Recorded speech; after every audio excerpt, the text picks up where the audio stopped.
Hi hello ನಮಸ್ಕಾರ friends, ನಾವೀಗ ತುಮಕೂರಲ್ಲಿದ್ದೀವಿ. ಒಂದು ಹೋಟ್ಲಿಗೆ ಹೋಗ್ತಾ ಇದ್ದೀವಿ ಟಿಫನ್ ಮಾಡೋಣ ಅಂತ ಹೇಳ್ಬಿಟ್ಟು.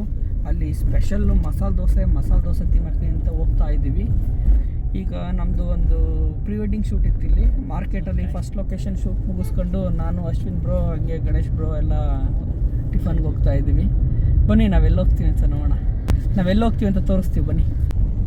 ನಾನು ಇಲ್ಲಿ MG ರೋಡಲ್ಲಿ ಸ್ಟುಡಿಯೋದಲ್ಲಿ ಕೆಲಸ ಮಾಡ್ತಿರ್ಬೇಕಾದ್ರೆ ಅವಾಗ ಅಷ್ಟೊಂದೆಲ್ಲ ಆರ್ಥಿಕ ಪರಿಸ್ಥಿತಿ ಇರಲಿಲ್ಲ. ವಾರಕ್ಕೊಂದ್ಸತಿ ತಿಂಗಳಿಗೆ ಒಂದ್ಸತಿ ಹೋಗಿ ಇಷ್ಟಪಟ್ಟು ಮಸಾಲೆ ದೋಸೆ ತಿಂತಾ ಇದ್ದೆ. ಇವಾಗ ನಾವು ಹೋಗ್ತಾ ಇರೋ ಹೋಟ್ಲಿಗೆ ಅದೇ ನೆನಪುಗಳೆಲ್ಲ ಒಂಥರ ಸವಿ ನೆನಪುಗಳು. ಇವಾಗ ಅಲ್ಲಿಗೆ ಹೋದ್ರೆ ಏನೋ ಒಂಥರ ಖುಷಿ. ಇವಾಗ ಕಾರಾಗಿ ಹೋಗ್ತಿದ್ದೀವಿ, ಅದನ್ನು ನಡ್ಕೊಂಬರ್ತಿದ್ದೆ. ಅವಾಗ ಮಸಾಲೆ ದೋಸೆ ತಿನ್ನೋಕ್ಕೇನೆ ಒಂದು ಸ್ವಲ್ಪ ರಿಸ್ಕಿ ಜಾಬ್ ಅಲ್ಲ, ಆರ್ಥಿಕ ಪರಿಸ್ಥಿತಿ ಹದಗೆಟ್ಬಿಟ್ಟಿರ್ತಿತ್ತಲ್ಲ ಅವಾಗ. ಹಂಗಾಗಿ ಇವಾಗ ಹೋಗ್ತಾ ಇದ್ದೀವಿ. ನಾವು ಹೋಗ್ತಾ ಇರೋಂಥ ಹೋಟ್ಲು ಬಂದ್ಬಿಟ್ಟು ದ್ವಾರಕಾ ಹೋಟ್ಲು. ಆಲ್ಮೋಸ್ಟ್ ಆಲ್ ತುಮಕೂರಲ್ಲಿ ಎಲ್ರಿಗೂ ಗೊತ್ತಿರುತ್ತೆ, ಫುಲ್ ಫೇಮಸ್ಸು. ಸುಮಾರು ವರ್ಷಗಳಿಂದ MG ರೋಡಲ್ಲಿ ತನ್ನದೇ ಆದ ಒಂದು ವಿಶಿಷ್ಟ ಶೈಲಿಯಲ್ಲಿ ಮಸಾಲೆ ದೋಸೆ ಮಾಡ್ತಾರೆ. ತುಂಬ ಚೆನ್ನಾಗಿರುತ್ತೆ. ಇಲ್ಲಿ ಪಾರ್ಕ್ ಮಾಡ್ಬಿಟ್ಟು ಅಲ್ಲಿ ಹೋಗೋಣ ಬನ್ನಿ. ಅದು ಒನ್ ವೇ, ಅದು MG ರೋಡು. ಬಾಯ್ಸ್, ಕಮಾನ್ ಬಾಯ್ಸ್, ಎಲ್ಲ ರೆಡಿಯಾಗಿ ಸಜ್ಜಾಗಿ ಬರ್ರಿ, ತಿನ್ನಕ್ಕೆ ಹೋಗ. ನೋಡಿ MG ರೋಡು ಎಷ್ಟು ಫ್ರೀ ಐತೆ ಬೆಳಬೆಳಗ್ಗೆ 8 ಗಂಟೆ. ಈಗ 8:30 ಅಲ್ಲಿ ನೋಡಿ ಫ್ರೆಂಡ್ಸ್, ಇದೆ ದ್ವಾರಕಾ ಹೋಟ್ಲು. ಎಲ್ರಿಗೂ ಗೊತ್ತಿಲ್ವಾ? ಅಲ್ಲ, ಎಲ್ರಿಗೂ ಗೊತ್ತು ಆಲ್ಮೋಸ್ಟ್.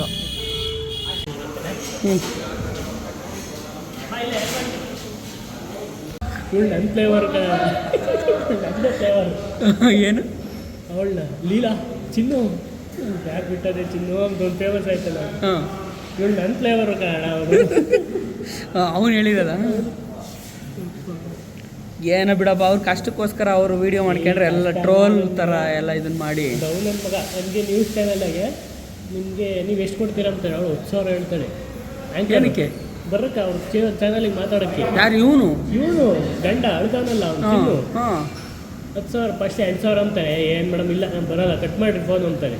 ತಿರ್ಗಿ ಎಷ್ಟು ಬೇಕು 10,000 ದುಡ್ಡು ಕೊಟ್ಟರೆ ಬರ್ತೀನಿ ನಿಮ್ತನ. 10,000 ಕೇಳಿರು ಇವರು, ಇಲ್ಲ 10,000 ಕಾಲ ಅಂತ ಬೇರೆ ಚಾನಲ್ ಅವ್ರು ಹೇಳೋರು ಹೋಗ್ತೀನಿ. ಆಗ ಹಂಗೆ ಫೇಮಸ್ ಗಂಡ. ಓ, ನಮ್ಮನ್ನು ಯಾರನ್ನ ಕರೀರಪ್ಪ ಹಂಗೆ ದಯವಿಟ್ಟು. ಅವಾಗ ಉಯ್ದಾಡಿದ್ರೆ ಮತ್ತೆ ನಂಗೆ ಕರಿಯೋದು ಹಂಗಾರೆ ನ್ಯೂಸ್ನವರು. ಹೆಣ್ಮಗ ಇರಬೇಕು ಕೊಟ್ಟೆ ಒಂದೇ. ಗಣೇಶ್ ಅವ್ರೆ, ನೀವೇನೋ ಸ್ವಲ್ಪ ಹೇಳ್ರಿ.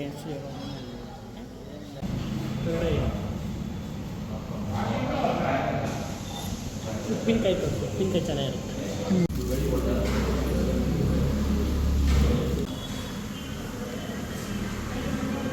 ಚೆನ್ನಾಗಿದೆ. ಡೈಲಾಗ್ ಬರ್ತಾ ಚೆನ್ನಾಗಿದೆ. ಫ್ರೆಂಡ್ಸ್, ಇವಾಗ ದ್ವಾರಕಾ ಹೋಟ್ಲಲ್ಲಿ ಟಿಫನ್ ಮಾಡಿಕೊಂಡು ದೋಸೆ ತಿನ್ಕೊಂಡು ಈಗ ನಾವು ದೇವರಾಯನದುರ್ಗ ಹೋಗ್ತಾ ಇದ್ವಿ ನೆಕ್ಸ್ಟ್ ಲೊಕೇಶನ್ ಶೂಟ್ ಮಾಡೋದಕ್ಕೆ. ಟಿಫನ್ ಮಾತ್ರ ನಾನು ಅವಾಗಲೇ ಹೇಳ್ದಂಗೆ ತುಂಬ ಚೆನ್ನಾಗಿತ್ತು, ಅದ್ಭುತವಾಗಿ ಸಖತ್ತಾಗಿತ್ತು. ಹಾಗೇನೆ ಯಾರೆಲ್ಲ ಕಾಂತಾರ ಸಿನಿಮಾದು ಟ್ರೈಲರ್ ನೋಡಿದ್ರಿ?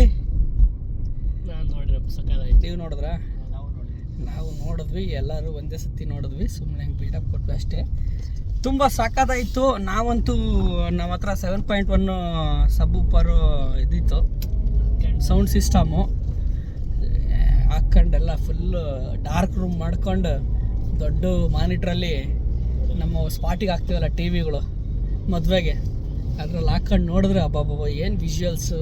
ಕಾಂತಾರ, ಫ್ರೀಕ್ವೆಲ್, ಬೆಂಕಿ. ರಿಷಬ್ ಶೆಟ್ರೆ ನೀವೊಂಥರ ಇದು ಮಾಸ್ಟರ್ ಪೀಸ್ ಕಂಡ್ರೆ. ನಮ್ಮ ತಾಯಣ್ಣ ಏನು ಅಬ್ಬಬ್ಬ, ಅವರು ಥಿಂಕಿಂಗ್ ಲೆವೆಲ್ಲು.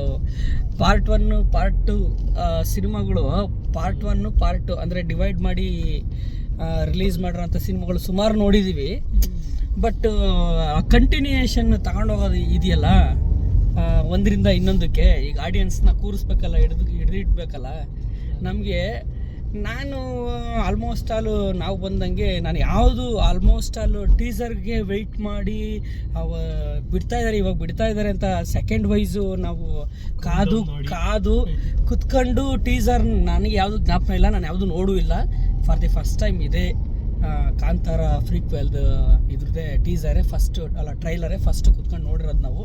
ಅಷ್ಟು ಇಂಟ್ರೆಸ್ಟ್ ಆಗಿ ಆ ಕ್ಯೂರಿಯಾಸಿಟಿಗೆ ವರ್ತಾಗಿ ನೀವು ಅದನ್ನು ನಮ್ಮ ಬಿಲೀವ್ ಏನಂತಾರೆ ಅದನ್ನು ಆ ನಂಬಿಕೆನ ಫುಲ್ಫಿಲ್ ಮಾಡಿದ್ದೀರ ನೀವು ಟ್ರೈಲರ್ ಮುಖಾಂತರ. ಸಿನಿಮಾದಲ್ಲೂ ಇದ್ರ 10ರಷ್ಟು ಇರುತ್ತೆ 100ರಷ್ಟು ಇರುತ್ತೆ ಅಂತ ನಾವು 100% ಅಂದ್ಕೋತೀವಿ. ನಾವು ಸ್ಟಾರ್ಟಿಂಗ್ ಮಾತ್ರ ಹೋಗಲ್ಲ, ಒಂದು ವೀಕ್ ಆದಮೇಲೆ ಹೋಗ್ತೀವಿ. ಯಾಕಂದರೆ ಆ ಕ್ರೌಡಲ್ಲಿ ನಮಗೆ ಕೇಳಿಸಲ್ಲ. ಯಾಕಂದರೆ ನಾವಿರೋ ಬ್ಯುಸಿ ಶೆಡ್ಯೂಲ್ಗಳಲ್ಲಿ ಈಗ 2 ಸತಿ ಹೋಗೋಕ್ಕಾಗಲ್ಲ. 1 ಸತಿ ಹೋದರೆ ಸಾಕು.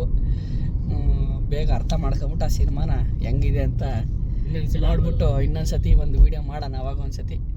ಬಟ್ ಆದರೆ ಸಿನಿಮಾಟೋಗ್ರಫಿ ನಾವು ಏನು ಮಾತಾಡೋಂಗಿಲ್ಲ. ಏನು ಗೊತ್ತಾ, ನಮ್ಮ ರಿಷಬ್ ಶೆಟ್ರು ಸಿನಿಮಾಗಳಲ್ಲಿ ನಾವೇನು ಮಾತಾಡೋಂಗಿಲ್ಲ. ಅವರು ಮೊದಲನೇ ಸಿನಿಮಾಯಿಂದ ಹಿಡಿದು ಇಲ್ಲೇವರೆಗೂ ಏನಾದರೂ ನಾವು ರಿಮಾರ್ಕ್ಸ್ ಹೇಳೋ ಥರನೇ ಇಲ್ಲ ಸಿನಿಮಾಗಳಲ್ಲಿ. ಈಗ ಮಿಸ್ಟೇಕ್ ಕಂಡುಹಿಡಿತೀವಿ ಅಂತ ಯೂಟ್ಯೂಬ್ಗಳಲ್ಲಿ ಆಗ್ತಾರಲ್ಲ ಕಂಟೆಂಟ್ ಕ್ರಿಯೇಟರ್ಗಳು, ಅವ್ರಿಗೇನು ಸಿಗಲ್ಲ ವಿಡಿಯೋ ಇವ್ರದ್ದು ಮೂವಿಗಳಲ್ಲಿ. ಯಾಕಂದರೆ ಅಷ್ಟು ಅಚ್ಚುಕಟ್ಟಾಗಿ ಮಾಡ್ತಾರೆ, ಅಷ್ಟು ಎಫರ್ಟ್ ಹಾಕಿ ಮಾಡ್ತಾರೆ ಸಿನಿಮಾಗಳ್ನ. ಅವರು ಮೊನ್ನೆ ಅದು ಟ್ರೈಲರ್ ಲಾಂಚ್ ಇವೆಂಟಲ್ಲಿ ಅವ್ರು ಹೇಳ್ತಿದ್ದು ನೋಡಿದ್ರೆ, ಯಪ್ಪ ಇಷ್ಟು ಈ ರೇಂಜಿಗೆ ಹಾರ್ಡ್ ವರ್ಕ್ ಮಾಡ್ತಾರ. ಹಗಲು ರಾತ್ರಿ ಮನೆಗೆ ಹೋಗ್ಲಿಲ್ದಂಗೆ, ಮನೆ ಮಕ್ಕಳು ಹೆಂಡತಿ ಸಂಸಾರ ಅಂತ ನೋಡಿಲ್ದಂಗೆ. ಶಿವ ಅವರು ಎಫರ್ಟಿಗೆ 100% ಅದೇನೆ, ಅವ್ರ ಎಫರ್ಟ್ಗೆ 100% ಇದು ವರ್ತಫುಲ್. ಅವ್ರಿಗೆ ನಿಜವಾಗ್ಲೂ ಇದೊಂದು ಇನ್ನೂ ಒಂದು ವರ್ಲ್ಡ್ ವೈಡು ಯಶಸ್ವಿ ಮಟ್ಟದಲ್ಲಿ ಅವ್ರನ್ನ ತಗೊಂಡು ಹೋಗುತ್ತೆ ರಿಷಬ್ ಶೆಟ್ರನ್ನ. ಸಿನಿಮಾ ಟ್ರೈಲರ್ ನೋಡ್ತಾ ಇದ್ರೆ ಒಂಥರ ಹೌದು, ಒಂದು ಜಿಮ್ ಅನ್ನಂಗೆ ಅಂತಂದರೆ ಅದು ತುಂಬ ಆಡಂಬರ ಅಬ್ಬರ ಏನು ಇಲ್ಲ. ನಮಗೆ ಪ್ರೇಕ್ಷಕರಿಗೆ ಏನು ಬೇಕು ಆ ಸೆಕೆಂಡು, ಈಗ ಫ್ರೀಕ್ವೆಲ್ಗೆ ಏನೇನು ಬೇಕು ಕಂಟೆಂಟು ಅದೆಲ್ಲ ಒಂದು ಟ್ರೈಲರಲ್ಲಿ ಸಕ್ಕದ ತೋರಿಸಿದ್ದಾರೆ. 3 ನಿಮಿಷ ಟ್ರೈಲರ್ ಇರ್ಬೇಕು ಅನ್ಸುತ್ತಲ್ಲ, 2.25 ನಿಮಿಷ 3 ನಿಮಿಷ. ಅದ್ಭುತವಾಗಿದೆ ಮಾತ್ರ. ಪ್ರತಿ ಒಂದು ಸೀನ್ಗಳೂ ಬೆಂಕಿ ಥರ ಇದೆ. ನಾವು ಊಹೆ ಮಾಡ್ಬೋದು. ಈಗ ಹೆಂಗೆ ಸಾಹಸಮಯ ದೃಶ್ಯಗಳೆಲ್ಲ ತೆಗಿತಾರಲ್ಲ, ಏನು ಇಲ್ಲಿ ಯಾರದ್ರೆ ಸೀದಾ ಹೋಗಿ ಅಲ್ಲೆಲ್ಲ ಬೆಟ್ಟದ ಮೇಲೆ ಕಾರೋದು ಆ ಥರ, ಹಂಗೆಲ್ಲ ಇಲ್ಲ. ಅವರು ರಿಯಲಿಸ್ಟಿಕ್ಕಾಗಿ ಏನು ಮಾಡಬೇಕು, ಒಬ್ಬ ಸಾಮಾನ್ಯ ಮನುಷ್ಯ ರಿಯಲಿಸ್ಟಿಕ್ಕಾಗಿ ಸಾಮಾನ್ಯವಾಗಿನೂ ಒಂದು ಸ್ಪೆಷಲ್ ವ್ಯಕ್ತಿ ಏನು ಮಾಡ್ಬೋದು ಅಷ್ಟನ್ನು ಅಲ್ಲಿ ಎಲ್ಲ ಸಿನಿಮಾದಲ್ಲಿ ತೋರಿಸಿದ್ದಾರೆ. ತುಂಬ ಚೆನ್ನಾಗಿದೆ. ಬರಲಿ ಸಿನಿಮಾ ಆದಷ್ಟು ಬೇಗ ಬರಲಿ. ನಾವು ಯಾವುದಾದ್ರೂ ಒಂದು ಒಳ್ಳೆ ಥಿಯೇಟ್ರಲ್ಲಿ ಸಿನಿಮಾನ ನೋಡಿ ಆ ಎಕ್ಸ್ಪೀರಿಯನ್ಸ್ನ ಕಣ್ತುಂಬ್ಕೊಂಡು ಈ ಥರ ಸಿನಿಮಾ ನಾವು ಅಂದ್ಕೊತಾ ಇದ್ವಿ ಸಿನಿಮಾ ಬರೋದಕ್ಕಿಂತ ಮುಂಚೆಲೆ, ಏನು ಗುರು ಸಿನಿಮಾ ಥಿಯೇಟ್ರ್ಗಳೆಲ್ಲ ಮುಚ್ಚೋಗ್ತಾ ಇದ್ದಾವೆ, ಇವ್ರುಗಳು ಏನು 4-5 ವರ್ಷ ಸಿನಿಮಾಗಳು ತಗೊಂಡ್ರೆ ಹೆಂಗೆ ಇವು ಕತೆಗಳು ಅಂತ. ಇಲ್ಲ, ಇಂಥ ಒಂದು ಸಿನಿಮಾ ಬೇಕು ಅಂತ ಅಂದರೆ ಇಷ್ಟು ಟೈಮ್ ಬೇಕು. ಏನು ಬ್ರೋ, ಇಂಥ ಸಿನಿಮಾಗಳು ಬರಬೇಕು ಅಂತ ಅಂದರೆ ಇಷ್ಟು ಟೈಮ್ ಬೇಕೇ ಬೇಕು. ಯಾಕಂದರೆ ಹಗಲು ರಾತ್ರಿ ಕುತ್ಕೊಂಡು ಕೆಲಸ ಮಾಡಿ ಇಲ್ಲಿ ಈ ಹಂತಕ್ಕೆ ತಂದು ನಿಲ್ಲಿಸಿದ್ದಾರೆ. ಇಡೀ ನಮ್ಮ ಕರ್ನಾಟಕ, ಇಡೀ ನಮ್ಮ ದೇಶ, ಇಡೀ ಪ್ರಪಂಚನೇ ಅದು ಈ ಒಂದು ಟ್ರೈಲರ್ನ ನೋಡಿ ಕಣ್ತುಂಬ್ಕೊಂಡಿದೆ, ಮೆಚ್ಚುಗೆ ವ್ಯಕ್ತಪಡಿಸಿದೆ. ಇದು ರೆಕಾರ್ಡ್. ಇದಕ್ಕೆಲ್ಲದಕ್ಕೂ ಸಾಥ್ ಕೊಟ್ಟಂಥ ನಮ್ಮ ಹೊಂಬಾಳೆ ಫಿಲ್ಮ್ಸ್ ಅವ್ರಿಗೆ ನಮ್ಮ ಕಡೆಯಿಂದಲೂ ಸಹ ಇಂತಿಂಥ ಸಪೋರ್ಟ್ ಮಾಡಲಿ, ಟ್ಯಾಲೆಂಟ್ ಇರೋ ವ್ಯಕ್ತಿಗಳಿಗೆ ಸಪೋರ್ಟ್ ಮಾಡಲಿ ಅಂತ ಹೇಳ್ತಾ ಇಲ್ಲ ನಮ್ಮ ಮಾತುಗಳನ್ನ ಮುಗಿಸ್ತೀವಿ. ಜೈ ಹಿಂದ್, ಜೈ ಕರ್ನಾಟಕ ಮಾತೆ. ನಿಜ, ನಾವು ಸಿನಿಮಾ ಬಗ್ಗೆ ಕುತ್ಕೊಂಡು ಮಾತಾಡ್ತಿದ್ರೆ ಮಾತುಗಳು ಮುಗಿಬಾರ್ದು. ಈ ಸಿನಿಮಾ ಮುಗಿಯಲ್ಲ, ನಮ್ಮ ಮಾತುಗಳು ಮಾತಾಡ್ತಿದ್ರೆ ಅದು ಮಾತೆಂಡೇ ಆಗಲ್ಲ. ಅಷ್ಟು ಮಾತಾಡ್ಬೋದು ಈ ಸಿನಿಮಾ ಬಗ್ಗೆ. ರಿಷಬ್ ಶೆಟ್ರ್ ಬಗ್ಗೆ, ಅವ್ರ ಕೆಲಸದ ಬಗ್ಗೆ, ಅವ್ರ ಟೀಮ್ ಬಗ್ಗೆ ಮಾತಾಡ್ತಾ ಹೋದರೆ ಸಮಯ ಸಾಲದು. ಓಕೆ ಫ್ರೆಂಡ್ಸ್, ನನ್ನ ಈ ಒಂದು ಕಂಟೆಂಟ್ ಇಷ್ಟ ಆದರೆ ದಯವಿಟ್ಟು ಒಂದು ಲೈಕ್ ಮಾಡಿ, ಸಬ್ಸ್ಕ್ರೈಬ್ ಮಾಡಿ ಪ್ಲೀಸ್. Okay, Tata, bye.